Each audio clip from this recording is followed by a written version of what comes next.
Welcome to eCommerce Australia. We've recently changed our podcast hosting so we can include the video version on Spotify and republish to YouTube as well. This also gives us a chance to ask more questions and interact in the show notes in a little bit more detail, something I would highly encourage anyone listening to do. So I've posed two questions. The first one is a poll. I'd love to know what state you're listening to the podcast in. And in the comments section, if you could just drop a really quick comment as to whereabouts you consume it. Is it in the car? Is it while fishing, out on the boat? Is it riding your bike? Is it going to bed? Maybe this podcast puts you to sleep. It'd be really interesting to hear where you're consuming it and what state. So also comment if you feel inclined to on this episode or any future episodes, if there's any guests or topics that we should be talking to or about, or any issues that you love some assistance with that we can cover off on the podcast, more than happy to help out. Anyways, that's it from me. Hope you enjoy this episode with Huw Griffiths from Airwallex. Airwallex are considered a unicorn in Australia, one of only 10 that are considered that. What is a unicorn? Unicorns are privately held rather than publicly listed and valued at over USD $1 billion. Born right here in Melbourne. Huw and I discuss what cafe that was born out of and the journey that Airwallex have been on.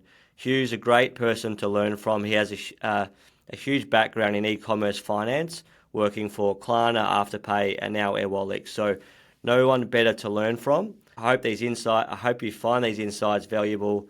Enjoy the podcast. So welcome to eCommerce Australia. This next guest has been all over the news in the e-commerce retail space this year as Head of Enterprise in ANZ for Airwallex. Not only this, he has an extensive experience in e-commerce finance, working with NAB, Fat Zebra, Klarna and Afterpay, and now to his current role at Airwallex. Let me introduce you to Huw Griffiths. Now, no doubt you've heard about Airwallex, whether it be through their inaugural e-commerce champions award, which I didn't get a nomination, but it's harsh but fair, or through some of their brilliant case studies working with brands such as July, Mr. Yum, Sheet Society, Vinamofo, Keep Carb. I'm sure there are plenty others since that I haven't even mentioned. And also I did notice that throughout this podcast, I'll attempt to find a way to get into the McLaren marquee for the Melbourne Grand Prix through their official partner sponsorship. So I'll try and be subtle about that. But Huw Griffiths, welcome to the podcast, mate. Mate, thanks so much for having me. And the McLaren tickets are definitely very sought after, so I'm sure we can look after you though. We're going to have to do a few different podcasts and drive some revenue for you guys for us to get a look in. But I definitely missed out on Grand Prix tickets. I think they sold out in record numbers, which is disappointing. But anyway, I'm sure we can find some contacts somewhere around Melbourne. Mate, as I said, welcome to the podcast. Looking forward to learning more about Airwallex and yourself. And as I mentioned off the top, you've got a really interesting journey in that e-commerce finance sort of space. So looking forward to this one. Yeah, definitely. Yeah, excited to be here. Mate, I want to get to know you a little bit more before we get into the e-commerce conversation, or I think it's good to learn a little bit about our guests. So, mate, have you got a favourite holiday destination? Yeah, I've got a few actually. I had the privilege of going to Bora Bora last year, so that's definitely up there. Yeah. I highly recommend it. Very unique. And I think if I had to say one in particular, though, it would be a place called Bamberg, which is in Germany. It's in the state of Bavaria, or Bayern as they call it. And there's a little village there called Bamberg, and it's kind of this fairy tale village. It's untouched by the war, and it actually has the highest concentration of breweries in the world. Oh wow! That's probably my favorite place, and it's actually where I got married. I got married in a castle there. So it's a very special place for me to visit. And every time I get to Europe, which is usually once a year, I definitely make time to get back to Bamberg. Fantastic. What's the story behind that, mate? Have you got sort of family from there, or your partner was from there, or why that destination? Yeah, grew up in Australia, but I met my wife in Germany.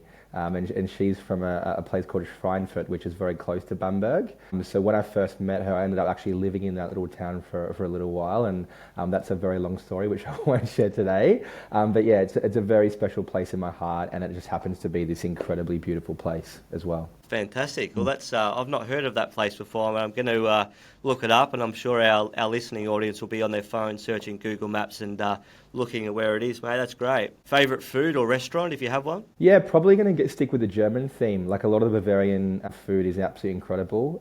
There's this variation of like a pork knuckle they do called a Schäufele, and it comes with all like these local vegetables and things, and it's just incredible. So that's probably my favorite food, if I could say it. Nice, and we're recording this podcast about 1 p.m, so it's lunchtime. We're absolutely starving right now. Are you a reader, mate? If so, the last book that you've read? Yeah, good question. Actually, my mum's a big reader, and she always instilled that into me when I was very young.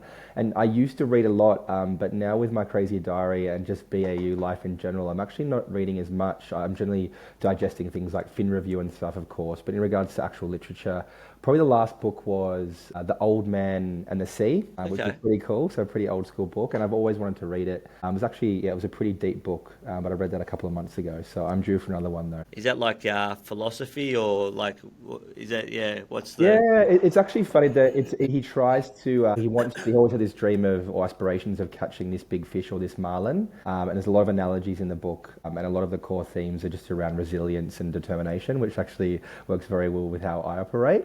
So yeah, it was a cool book to read, but you can take things that you want from there and kind of sometimes translate them into a narrative as well. So I like that part of the book as well. Yeah, fantastic. I'm not sure if you've read, it sounds like The Meaning of Life by Dr. Viktor Frankl. No, I haven't. Definitely need to try that. Yeah. That is a great book. It's a heavy read, but similar. You can take little parts of what he went through and finding out the meaning of life, and it's something that it's a heavy book, but it does resonate with me, and it sounds like that last book was something similar. So maybe put that on the list. Definitely. What's the perfect weekend look like? Mate, probably with my family. We live down on Bondi Beach, so you generally would find us down there on the water. So yeah, in the sun at the beach, that's probably my perfect weekend. Beautiful. And hopefully nice and relaxing with not too much to do. Yeah, 100%. No wonder, favourite holiday destination. It sounds like you're pretty much there, mate, with the Bondi Beach. So you've got to go somewhere less coastal, I guess. Exactly. Yeah, I've always been like a big surfer, and I absolutely love being by the water. So, and it's great with the kids. Yeah. Have you been were you a Sydney boy, did you say, all your life? Yeah. Grew up kind of near Cronulla. Okay. So I spent a lot of my youth there. And then after I kind of met my wife and lived in Europe, we then moved back to Bondi, and we haven't left since. Yeah, why would you? No, Absolutely exactly. Brilliant. Yeah. Best piece of advice you've been given? That's a really good question. I probably haven't had a lot of mentors in my life. I've definitely been given great advice by leaders throughout my career. But one of my good friends, a guy called Stephen Marks, and he famously is looking after the GYG chain at the moment. Okay. So he's probably given me a lot of good advice recently, just around aspirationally around my career and kind of where I want to see myself. So yeah, probably Steve, and I won't go too much into the advice itself, but as someone who really is living and breathing those types of dreams, he's always been someone I've listened to a lot. Yeah, why, mate? Aren't they going well at the moment? Like they're always in the news about the growth they're experiencing at the moment. So to have a mentor like that going through that would be incredible. Yeah, it's incredible. And I had the privilege of kind of being involved just from a friendship perspective very early on. So to see the journey has been fascinating. And if you ever get the chance to meet Steve, you'll definitely understand why he's been so successful. And of course, they've been so successful. But to be honest, I eat GYG probably most days. Do you? So, like the food itself I love. And they finally put one at Bondi Beach, which was actually a problem for me because now it's like so accessible. And my kids love it. So yeah, I can see why they're doing really well because the food's fantastic. Yeah, actually, I must admit, I've only had it once in my life, but it was actually in Sydney when I was up there for Online Retailer. It was a pretty long day and long nights, and I think I was walking past one and I thought, you know what, I'm going to try this, and it was nice. But anyway, I can see where they're growing. And last question, mate. What podcast do you consume? And there's absolutely no pressure to say this one. Let's exclude this. I was about to say, apart from yours. Yeah, exactly. Yeah, to be honest, I've been listening to a lot of the Contrarians recently. Yep. I really like Adam Schwab and Adir and how they talk about things, and I suppose how they debate. And I think they don't always agree. And I don't also agree with everything they say, but I think it's a really good barometer for a lot of the kind of current topics. So I've really enjoyed that recently. Outside of that, I've got a fair few. I do dabble a little bit in Joe Rogan as well, to be honest. But Contrarian's definitely the one. I was actually listening to it this morning, to be honest. So I highly recommend that one if people haven't listened to that before. Yeah, nice. I just recorded another podcast earlier today with George Hartley, who's a co-founder of Blue Thumb, and he mentioned the Contrarians and Adam as well, because Adam's a bit of a mentor for him. So Great. I've heard that a couple of times already, so I'm going to have to give that one a listen. So hey, let's get into your journey. As I mentioned off the top, it's really interesting that you from what I can gather in my intel, started as in a BDM role at Bank West, and you've gone through some of those really awesome companies, Klarna, Afterpay. I actually don't know much about Fat Zebra, to be completely honest. Mm-hmm. And now with Airwallex, that's an incredible experience in that e-com finance space. How did you start from Bank West, and was e-commerce just always something that you were interested in, or it's just kind of the way it's evolved? Yeah, it's a great question, and I'll try and dive into as much as possible. But I actually began my career in London, actually, after a short stint in the music industry, and I can tell that story in another podcast potentially. But I was very lucky to get a job with the Royal Bank of Scotland over in London, and this was in a very unique time over there.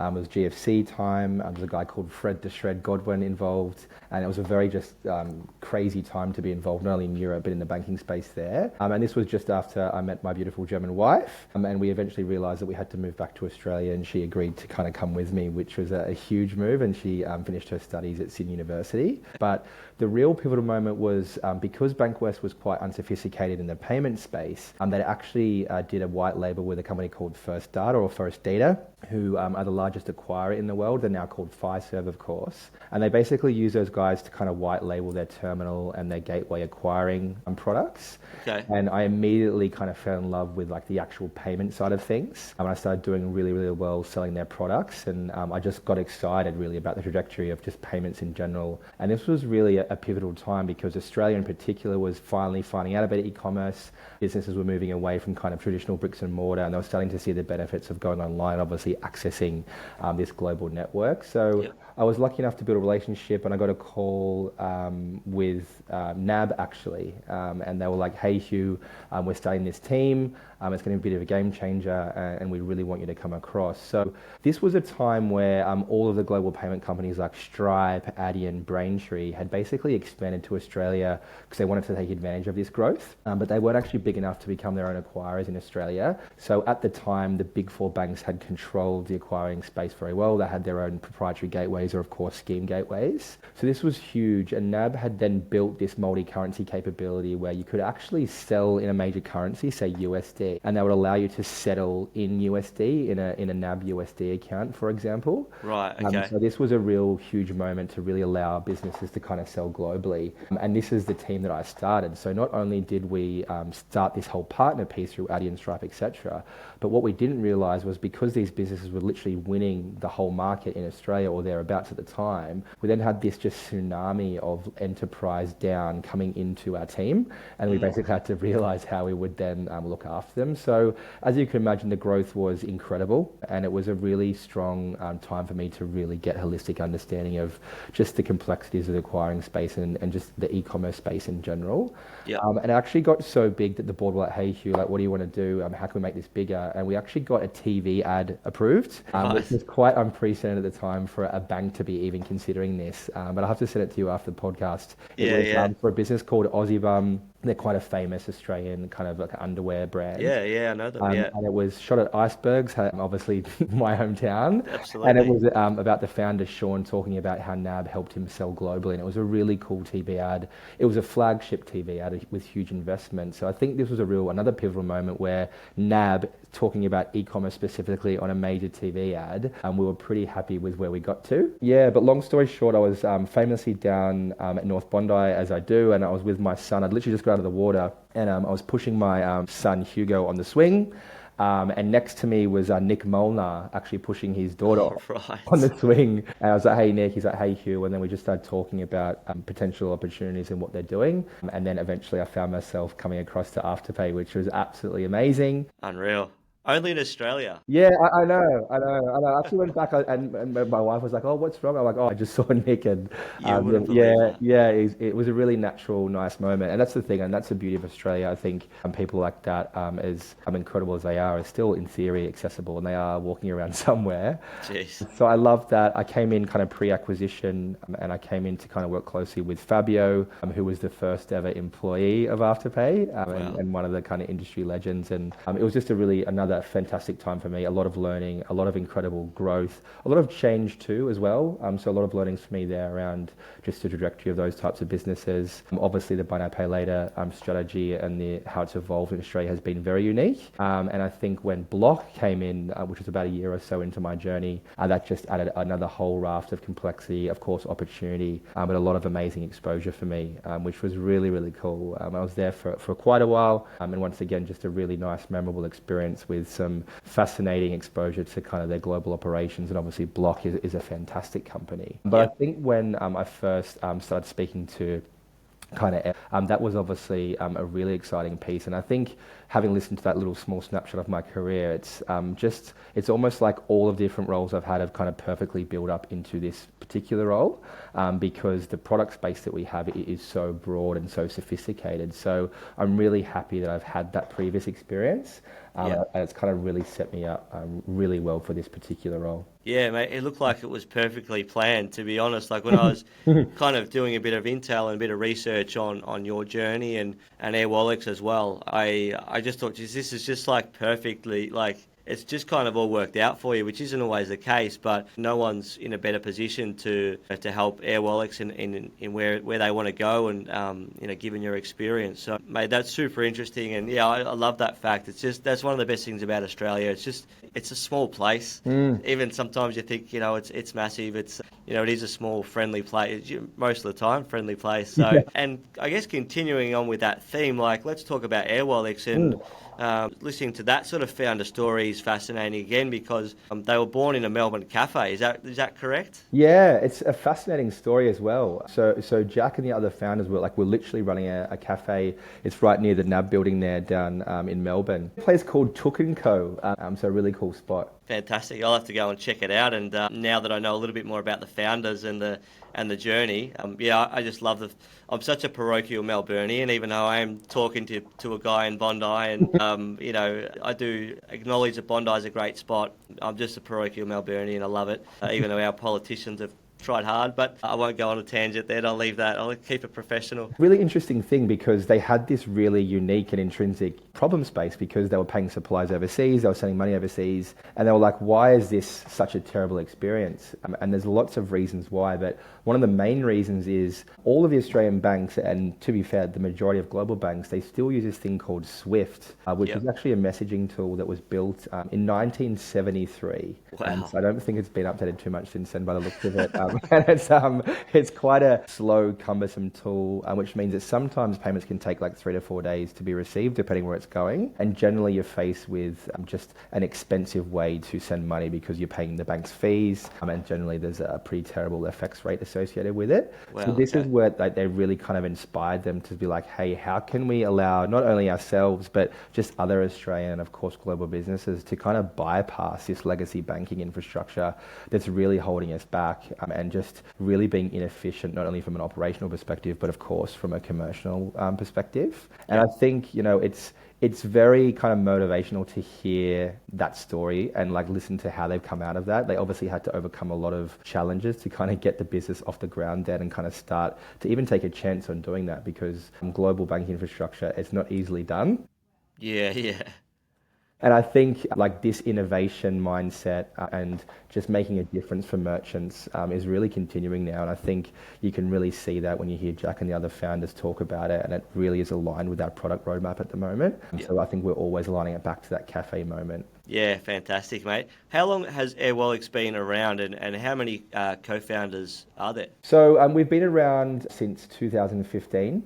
So yeah, there's, Jack, Max, Jacob, and Lucy as the founders. They're heavily involved still in the business. Jack generally is mostly around in global offices. I think he's in New York at the moment, and the other founders are generally based out of Singapore and the surrounding areas there. So they're still heavily involved in the business, and I think in regards to just communication styles, like we're very much a Slack business. Like we almost don't use email, to be honest. Really? Okay. And it's this just this environment where you have to digest information very quickly and create quality output very quickly.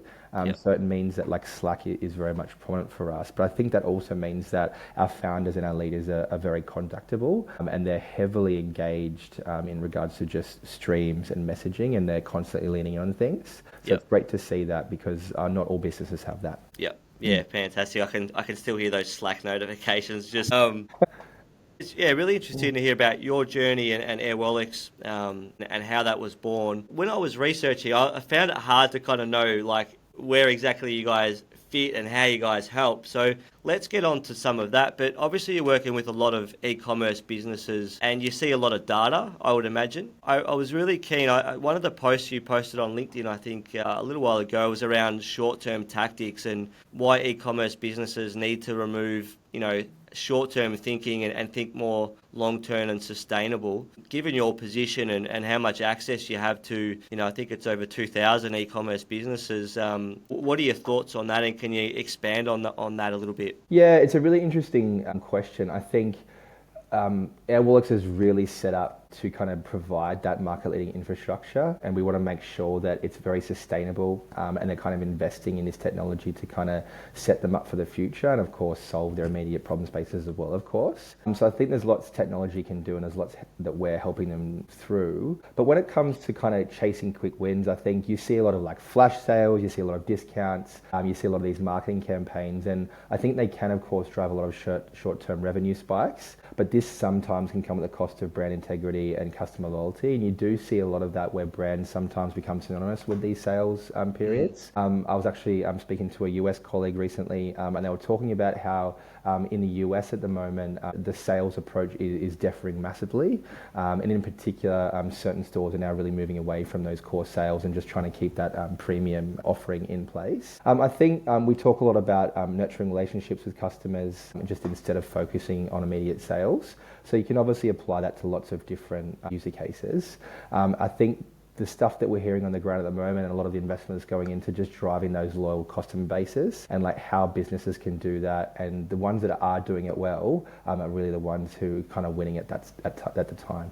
Yeah, fantastic. There's a lot in that answer that I want to unpack.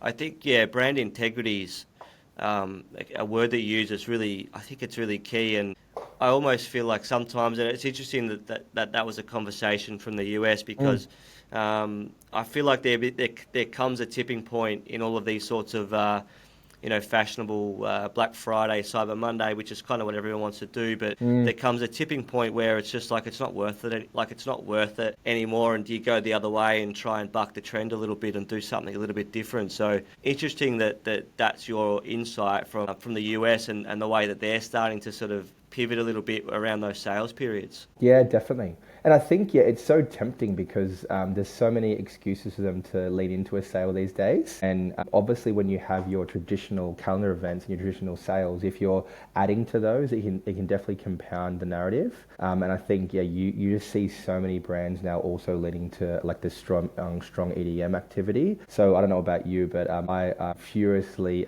filter my inbox when it comes to marketing and offer emails. So it just depends on, that contact point. And I think email has been a very interesting one. Yeah, exactly. Because you can keep some brand integrity if you're discounting or you're giving that VIP or loyalty treatment as opposed to just giving a discount for Black Friday. A brand that I worked for and had good insights through at head office was a brand called 2XU, and hopefully the founders are okay with me saying this, but I think the first 10 or 11 years they were growing massively and growing sustainably and doing really well, but probably just got into a point where this started the discounting a little bit more and a little bit more. I found as even working there, it just took them a long time to get back to that premium nature. But, we started to train customers into just expecting a discount. Yeah. And I think they lost that brand integrity a little bit, to be fair. So it's interesting kind of looking at different brands now that I deal with my agency as well. And just asking, like, is it actually worth doing this Black Friday, Cyber Mondays? you can move some product, but at what cost? So it's really interesting that the US is starting to think a bit that way now. And I think, coming into this last quarter, it's going to be fascinating for retailers and see how things go, because it's obviously still been quite a challenging year with cost of living. Yeah, definitely. Yeah, and some brands in certain categories are really suffering, and they're really being forced to consider this seriously. But I think hopefully Australian retail in particular should enjoy a nice Christmas period and obviously a nice Cyber Weekend period. So looking forward to those results, and hopefully the cost of living crisis doesn't affect us for too much longer. Yeah, exactly. I think there's enough positive reports, like even the Shopify report that come out earlier in the year.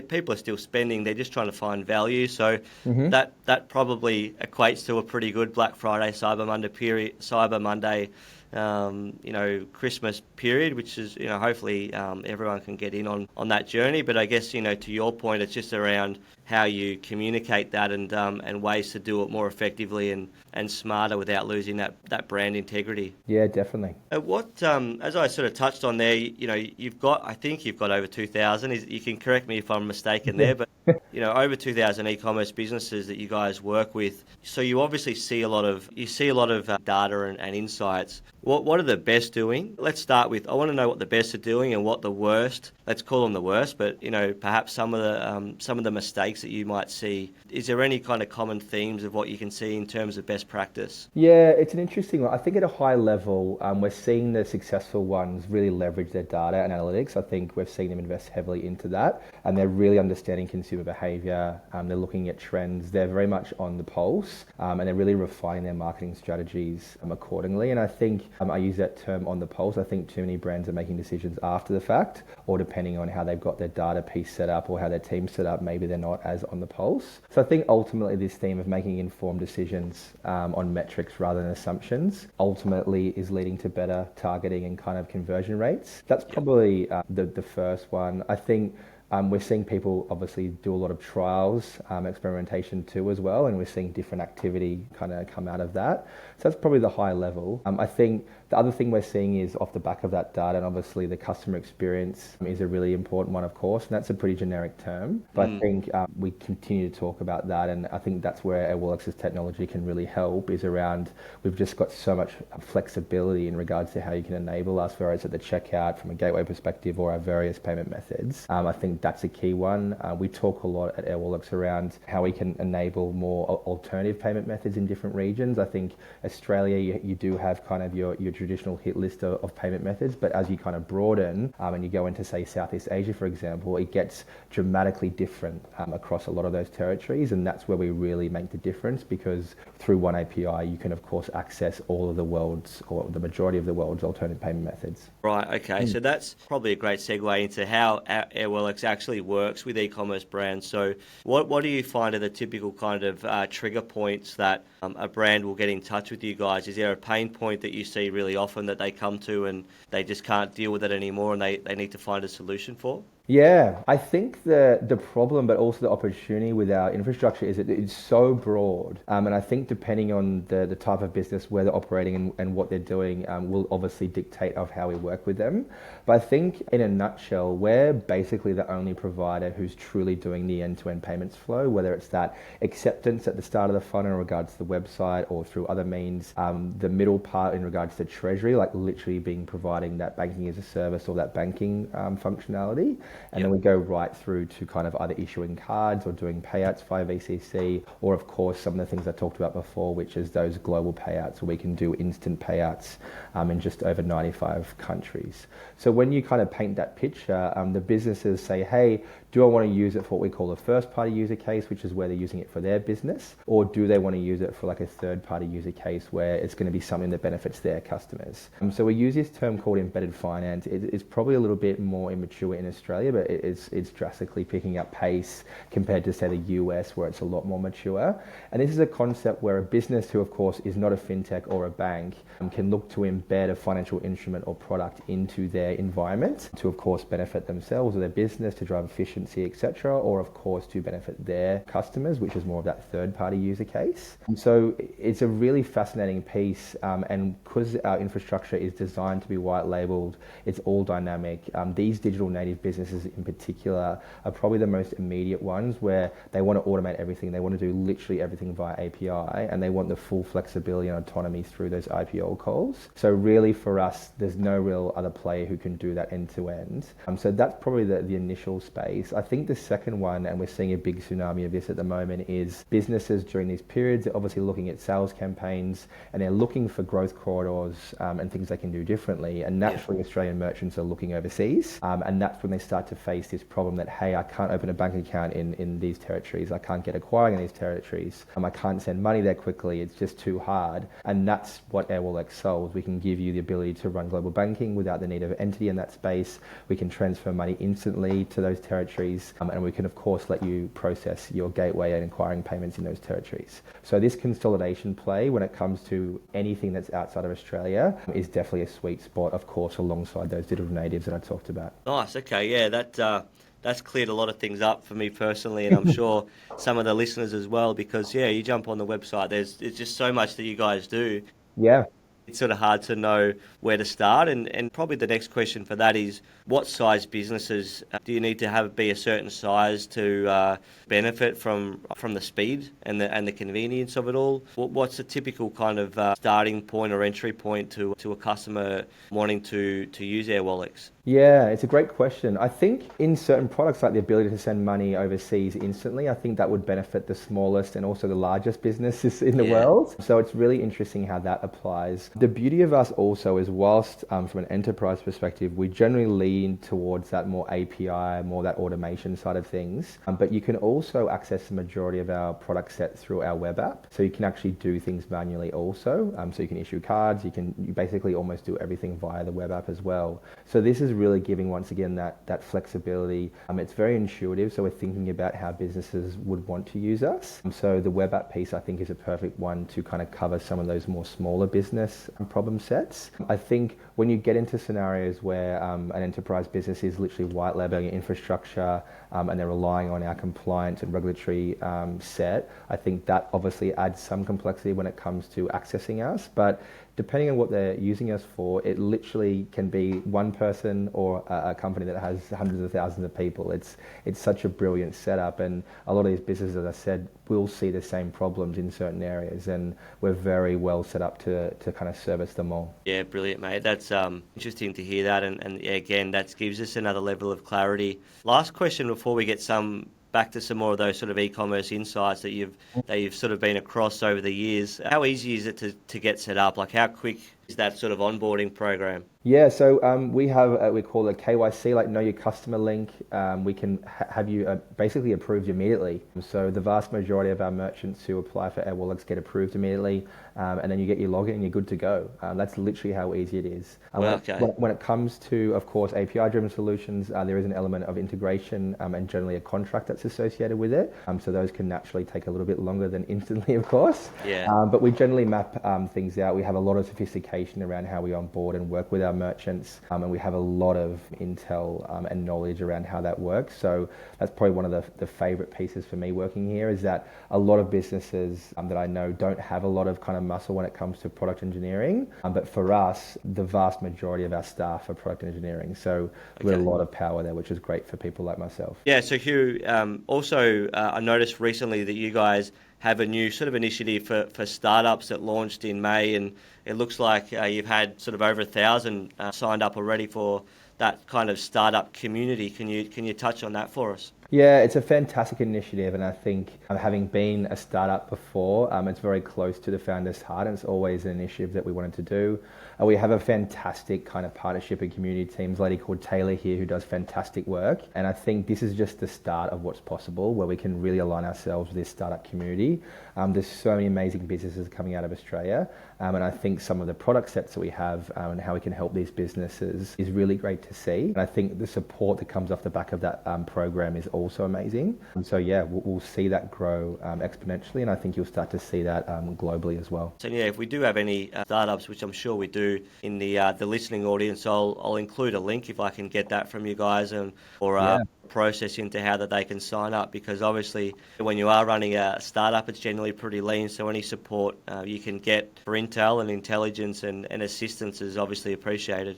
Great. Nice one, mate. So how do e-commerce businesses maximize profit and growth over this next quarter? Obviously we touched on the discounting modeling and the value adds and all that sort of thing, but have you got any quick wins or suggestions as to how to maximize profit over this next quarter? Yeah, so our first preference is always to talk about those growth corridors and kind of accessing different territories, obviously getting more exposure to different regions and therefore a different consumer set. So we talk a lot about that at the moment, and I think some of the Australian businesses who have started to expand have seen a lot of growth and ROI from that, and depending, of course, the category that they're operating in. We're one of actually only 2 foreign vendors who have a Chinese payment license, so you're seeing a lot of growth coming out of that region, of course, and of course Asia in general.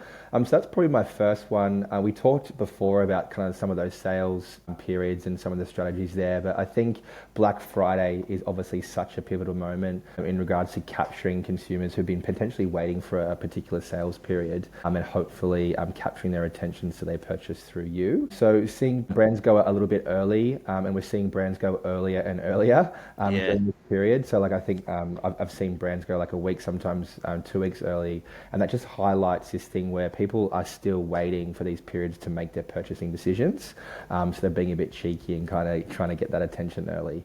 So if you can do that into those growth corridors and outside Australia, as we mentioned, and of course we'd love to help you do that, they're probably the first 2 that come to mind. Yeah, they're good suggestions, and yeah, it's interesting. Like from the 1st of November, I see EDMs coming through. So again, I get it, understand it. It's a landscape, but I think more and more brands are going earlier and earlier to get that share of wallet, as they call it. And I just wonder whether it'd be interesting to see the tactics. But hopefully all the retail and e-com brands do well over the next couple of months. Yeah, I got caught with one recently. I bought something from PE Nation, which is a fantastic brand for my wife. Yep. And then the EDMs were going through very quickly every day. And then it was a male item and it was on sale and I ended up buying it, right? And I was like, they got me. Yeah, exactly. That was a great example there. Are they clients of Airwallex, or is that confidential? They could be. I think those types of businesses in that space who are operating globally generally would look to an Airwallex for aspects of their business. So yeah, a fantastic brand, that one. Yeah, exactly. No, they're doing well, and so they got you at the conversion through an EDM, which is always nice to get off Meta and onto the EDMs.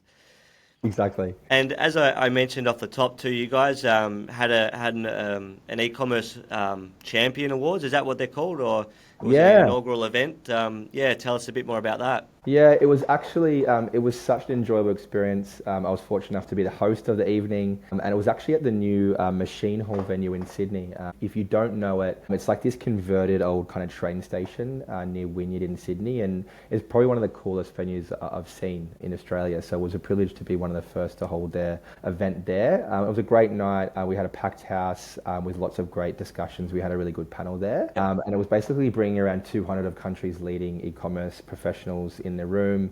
Everyone wanted to be there. It was a really thoughtful, engaged evening. And we're basically looking around growth initiatives for all different types of businesses and industries. So it was a really good cross-section of where everyone's at.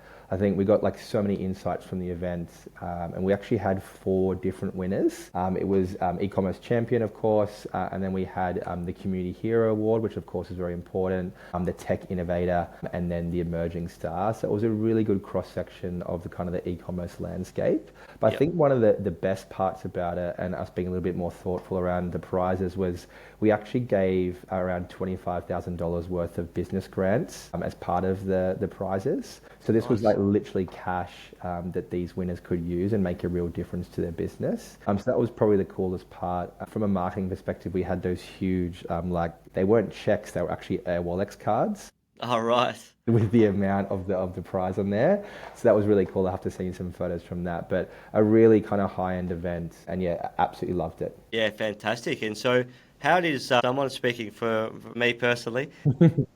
How are they judged, and is that going to be something that you guys do every year? And yeah, how do people get themselves in a position to win an award? Yeah, we definitely will be holding it every year now, given just the amazing success of the recent event. And it's definitely something we want to do from a community perspective. One of the pieces of criteria was actually quite interesting, and you didn't have to do this, but we did suggest it on numerous occasions, was that we wanted to get a video from the nomination or the nominee. And I think that will just help us see the individual, see the smiles of their faces, but more importantly, just to add that genuine touch to it.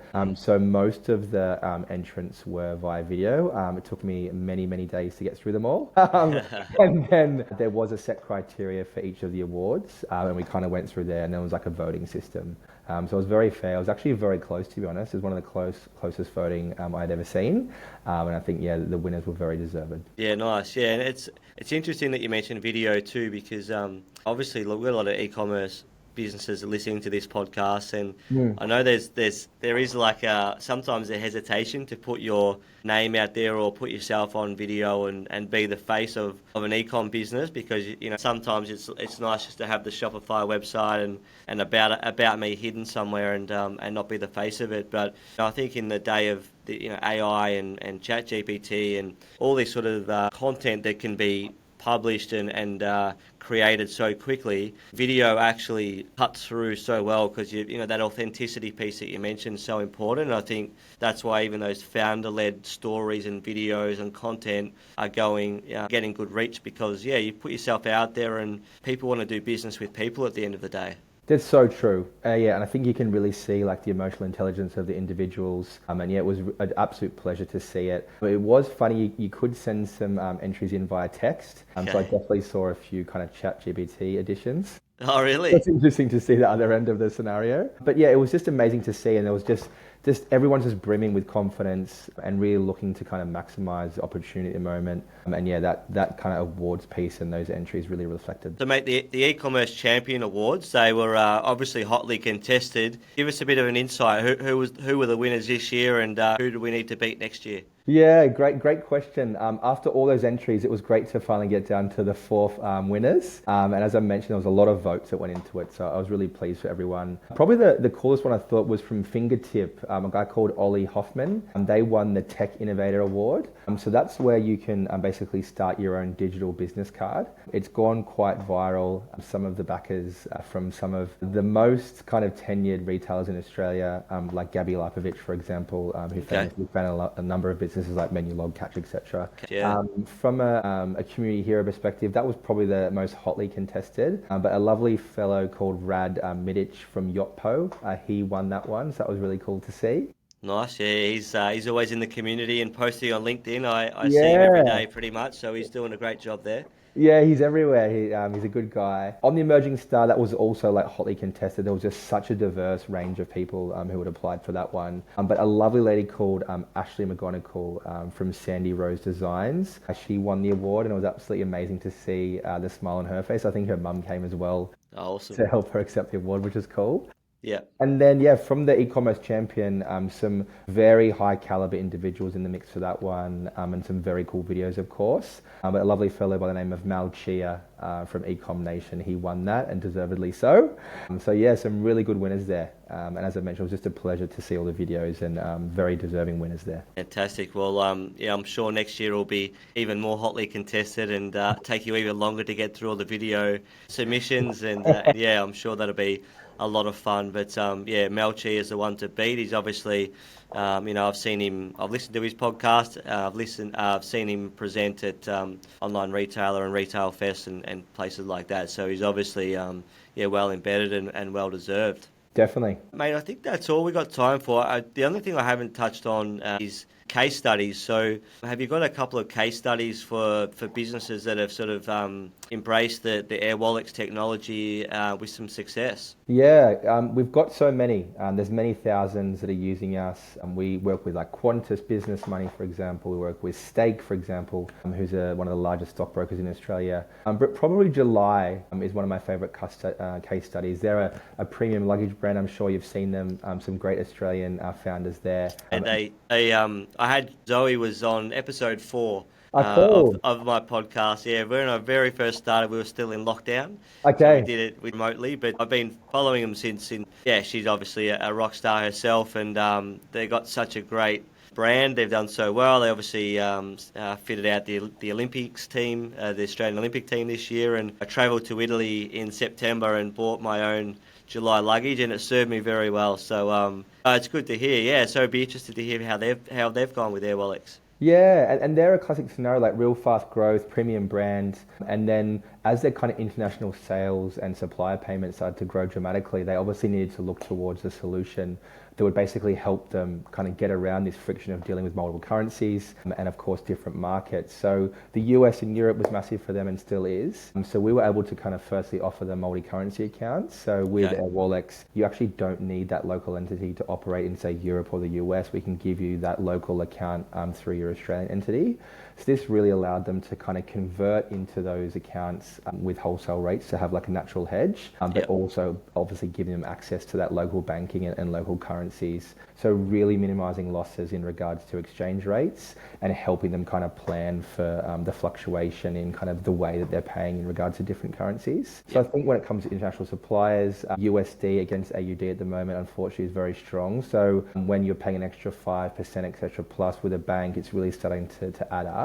I touched before on kind of that faster delivery. They can now use us instantly across those territories. So if they want to pay someone in Germany right now, they can literally pay it into Germany instantly. So things like that really change the game for those guys in regards to just operational efficiencies and of course from a commercial efficiency as well. And I think these are the perfect examples where we're really kind of making a difference. Yeah, absolutely. It's really great to hear that actually, because that kind of brings in all the knowledge that you've given us into a real life, case study example of a brand like July that's growing so quickly and so rapidly. They have a great product, as you mentioned off the top, and to be able to, allow them to transact in all those markets so quickly, kind of really highlights where Airwallex comes into its own. Yeah, definitely. And because, as I mentioned before, like it's such a broad product set, like you even see brands like this saying, hey, we want to start using the Airwallex expense management. So you get all these benefits from being able to issue cards instantly. It's very intuitive. And then once again, you're benefiting from the ability to kind of get around those FX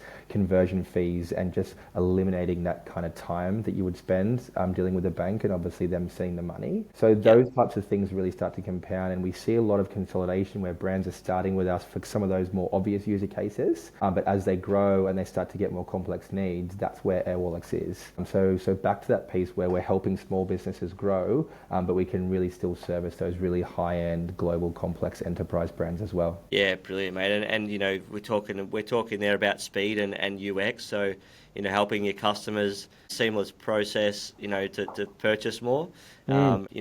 Speed as well, so to be able to set those up nice and quickly, which are two massive kind of ticks for that user experience, which means better conversion, happier customers, more customers. So yeah, it's a nice way to finish off the podcast. Really appreciate your time. Love learning more about Airwallex. We're going to Melbourne are going to claim them as their very own, I'm sure.